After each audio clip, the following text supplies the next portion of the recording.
ایک بادشاہ رات کو اپنے محل میں سویا ہوا ہے، چھت پہ کسی کے چلنے کی آواز آتی ہے، اٹھ کر دیکھتا ہے اور پوچھتا ہے کہ رات کو میرے چھت پہ کون چل رہا ہے اور کیا کر رہا ہے؟ آگے سے آواز آتی ہے ہمارے اونٹ گم ہو گئے ہیں، ہم اونٹ تلاش کر رہے ہیں۔ بادشاہ کہنے لگا آپ کیسے احمق آدمی ہیں، کبھی محلوں کی چھتوں پر بھی اونٹ چڑھے ہیں؟ تو اس شخص نے جواب دیا کہ کبھی محلوں کے اندر سونے سے بھی اللہ ملا ہے۔ اس بادشاہ کے دل پہ چوٹ لگی کہ یہ کیسی بات تھی۔ جب صبح اٹھا اپنے محل میں اپنے رفقا کے ساتھ بیٹھا، لیکن اس رات والی بات کا اثر دل پہ تھا۔ اسی سنا میں بیٹھا ہوا ہے کہ ایک فقیر اور درویش آدمی اس کے محل میں داخل ہوتا ہے، کبھی ادھر دیکھنے لگتا ہے، کبھی ادھر دیکھنے لگتا ہے اور عجیب سی نگاہوں سے دیکھ رہا ہے۔ اس بادشاہ نے پوچھا کیا فقیر یہ میرے محل میں کیا دیکھ رہے ہو؟ اس فقیر نے کہا کہ میں یہ دیکھ رہا ہوں کہ یہ مسافر خانہ کتنا خوبصورت ہے۔ بادشاہ بڑا حیران ہوا، کہنے لگا یہ تمہیں مسافر خانہ نظر آتا ہے؟ میں بادشاہ ہوں، یہ میرا محل ہے اور یہاں پہ میں اپنے ملک میں حکومت کرتا ہوں۔ تو اس فقیر نے کہا عالی جا آپ سے پہلے یہاں کون تھا؟ کہنے لگا میرا باپ۔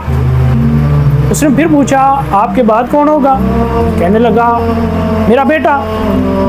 تو وہ فقیر کہنے لگا علی جا مسافر خانہ وہی ہوتا ہے یہاں پہ کوئی آتا ہے کوئی جاتا ہے، تو یہی یہاں پہ ہو رہا ہے۔ رات والی بات نے دل پہ چوٹ کیا تھا، پھر اس بات نے بھی دل پہ چوٹ کیا۔ اس بادشاہ نے دنیا ترک کر دی اور اللہ کے ساتھ لو لگا لی، جنگلوں کی طرف نکل گئے، عبادتوں میں اپنے وقت کو صرف کرنے لگے۔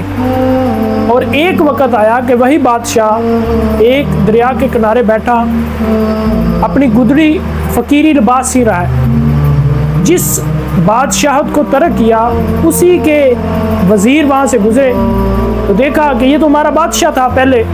کہنے لگے علی جا اس وقت کتنی عالی شان آپ کی زندگی تھی اور آج آپ کی زندگی کا کیا عالم ہے، آپ کس حال میں بیٹھے ہوئے ہیں کہ آج اپنے کپڑے بھی خود سی رہے ہیں۔ تو اس بادشاہ نے اپنی سوئی دریا میں پھینک دی اور کہا اے مچھلیوں میری سوئی مجھے واپس کرو۔ تو تھوڑی سی دیر میں ہزاروں مچھلیاں منہ میں سونے کی سوئیاں لے کر ابھری اور پیش کرنے کے لیے اچھلی۔ تو اس بادشاہ نے کہا کہ نہیں مجھے میری سوئی چاہیے۔ تو قریبی ایک مچھلی نے ان کی سوئی ان کو واپس کر دی۔ تو اس بادشاہ نے کہا کہ اے وزیرو اس واقعے پہ غور کرو، جب میں بادشاہ تھا تم پہ حکومت کرتا تھا، تم مجبوراً نہ چاہتے ہوئے بھی میرا حکم مانتے تھے، لیکن جب میں نے فقیری اختیار کر لی، اللہ کے ساتھ لو لگا لی، تو پھر میرا یہ عالم ہو گیا کہ اللہ کی تمام مخلوقات میرا حکم ماننے کے لیے تیار ہے۔ تو عزیزم وہ بادشاہ کون تھا؟